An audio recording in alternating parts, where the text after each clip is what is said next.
Este domingo, amigos, tenemos el Evangelio de San Lucas, capítulo 14, cuando Jesús va de camino a Jerusalén y llega un momento en el que se voltea. No sé si han visto en algunos momentos, en alguna procesión, alguna peregrinación que hayan hecho, y estamos siguiendo un líder, y muchas veces no sabemos a dónde vamos, no sabemos a dónde nos va a llevar. Y peor es que no nos dice. Sin embargo, en el Evangelio de Lucas hay algo que es hermoso, hay algo que es muy original del Evangelio de Lucas. Es que en el Evangelio de Lucas solamente hay una sola subida a Jerusalén. Subida porque Jerusalén está en una montaña, pero en los demás evangelios, en el de Juan o en el de Marcos o en el de Mateo, hay varias subidas. Hay varios momentos en el que se ve a Jesús, varios episodios en el que se ve a Jesús en Jerusalén. Regresa, va a Galilea, va a Betania, pero en el Evangelio de Lucas todo está hecho para una subida, que es la subida hacia Jerusalén. ¿Por qué? San Lucas lo quiso poner así en el ejemplo, o más bien en la enseñanza de que Jesús va camino hacia la cruz. Jesús solamente se dirige a Jerusalén para entregar su vida por nosotros. Y en este camino lo siguen detrás sus discípulos. Y en este momento se voltea y les dice esta frase tan sorprendente, tan enigmática: si alguno quiere venir en pos de mí, que se niegue a sí mismo y que me siga. Jesús dice: si alguno quiere seguirme y no me prefiere a su padre y a su madre, a su esposa, a sus hijos, sus hermanos y hermanas, más aún a sí mismo, no puede ser mi discípulo. Para este ejemplo, o más bien para esta enseñanza, el Señor da dos ejemplos. El primero, muy básico, es el de la construcción de la torre.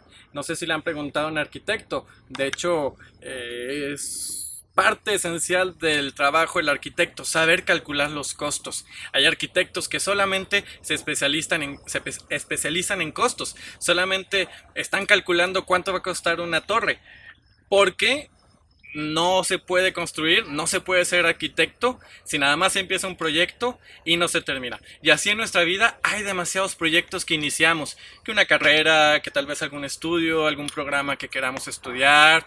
Simplemente a veces nos ponemos a dieta y no vamos hasta el final. Queremos correr un maratón y no vamos hasta el final. Hacemos proyectos pero que no terminan, hacemos proyectos pero que no van hasta el final, no van hasta la meta. Entonces el Señor se sirve de este ejemplo de la construcción de la torre para decirnos que así es el seguimiento. Seguimos a Jesús hasta el final, hasta que la torre esté construida, hasta que la torre esté terminada. ¿Y cuál es esta obra? ¿Cuál es esta torre? Pues es seguir a Cristo hacia donde Él va.